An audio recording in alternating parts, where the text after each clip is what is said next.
बड़ी बहू वर्षा हर काम में बहुत तेज थी। वहीं छोटी बहू हर्षा हर काम आराम से करती। वर्षा को अपनी तेजी पर बहुत घमंड था। वो बात बात पर हर्षा को ताना मारा करती। एक दिन वर्षा किचन में खाना बना रही होती है और हर्षा से कहती है, देवरानी जी, इतना धीमे धीमे खाना बनाओगी तो लोग भूख से मर जाएंगे। पिछले जन्म में कछुआ थी क्या? मेरा तो पता नहीं, आप बहुत तेज हो। आप पिछले जन्म में घोड़ा थी क्या? वर्षा आराम से चली जाती है। खाना खाने के बाद वर्षा का पति गौतम, हर्षा का पति लोकेश और उनके माता पिता बैठकर टीवी देख रहे होते हैं।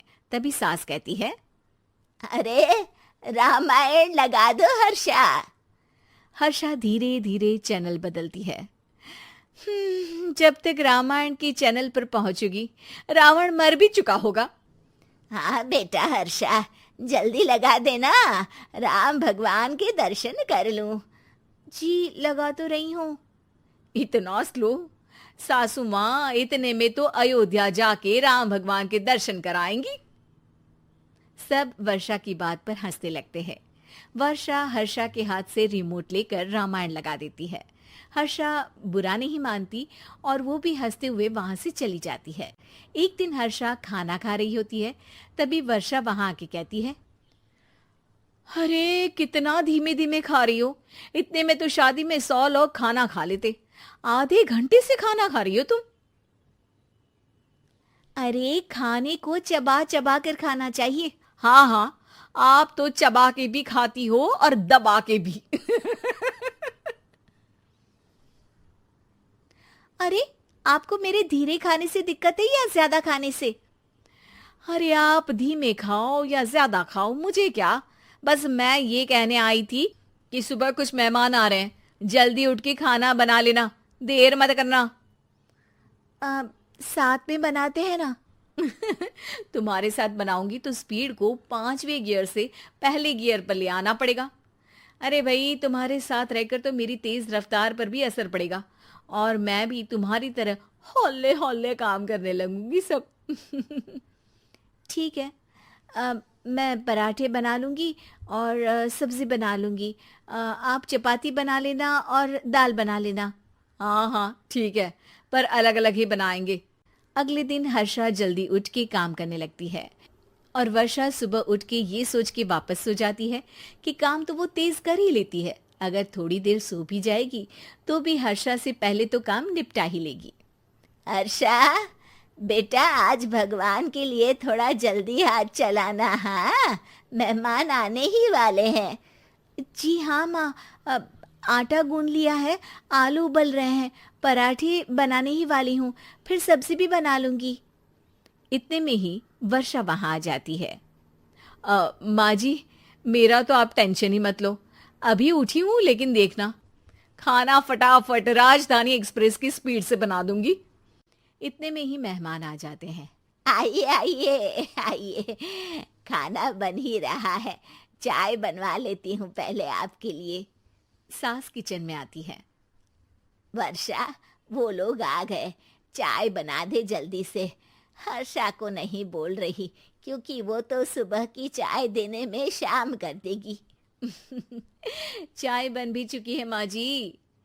वर्षा तेज ही नहीं, सबसे तेज है। अब चलिए मैं चाय लेकर आती हूँ। वर्षा मेहमानों के सामने चाय लेकर जाती है। ये हमारी बहू है वर्षा, तेज वर्षा कहते हैं इसको। हर काम में इतनी तेजी रखती है जैसे मिल्खा सिंह भाग रहा हो। अरे वाह वाह, फिर तो खाना भी जल्दी मिलेगा हमको। हाँ हाँ, आप चाय नाश्ता खत्म कर लेंगे, उसके पहले ही वर्षा जल्दी से स्वादिष्ट खाना भी लेकर आ जाएगी। वादा तो कर लिया जल्दी खाना देने का। आपकी चपाती भी नहीं बनी और दाल भी नहीं उबली। फिर भी तुमसे पहले काम खत्म हो जाएगा मेरा। तुम्हारी तरह नहीं हूं, घड़ी की सबसे पतली सुई की जैसे धीमे धीमे धीमे काम करती हो तुम। बस वर्षा अपने तेज हाथों से दाल कुकर में चढ़ाती है और आटा निकाल के गूंथने लगती है। थोड़ी देर में कुकर की तेज सीटी बजती है और वर्षा का हाथ डोल जाता है।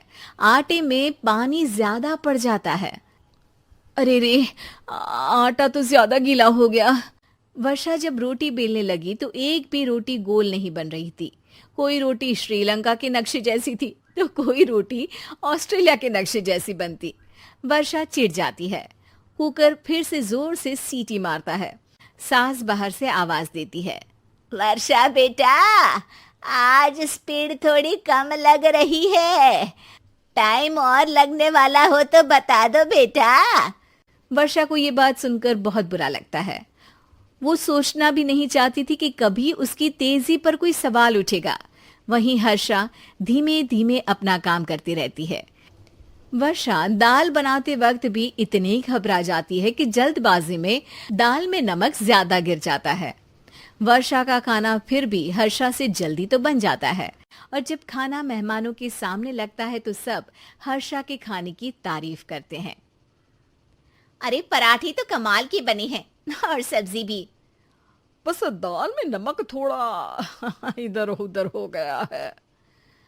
वर्षा को बहुत शर्म आती है और वो नीचे सर करके खड़ी रहती है।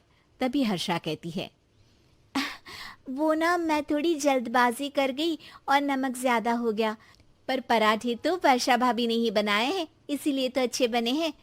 वर्षा ने कभी नहीं सोचा था कि हर्षा के काम की इतनी तारीफ होगी, लेकिन वो उसका यश वर्षा को दे देगी।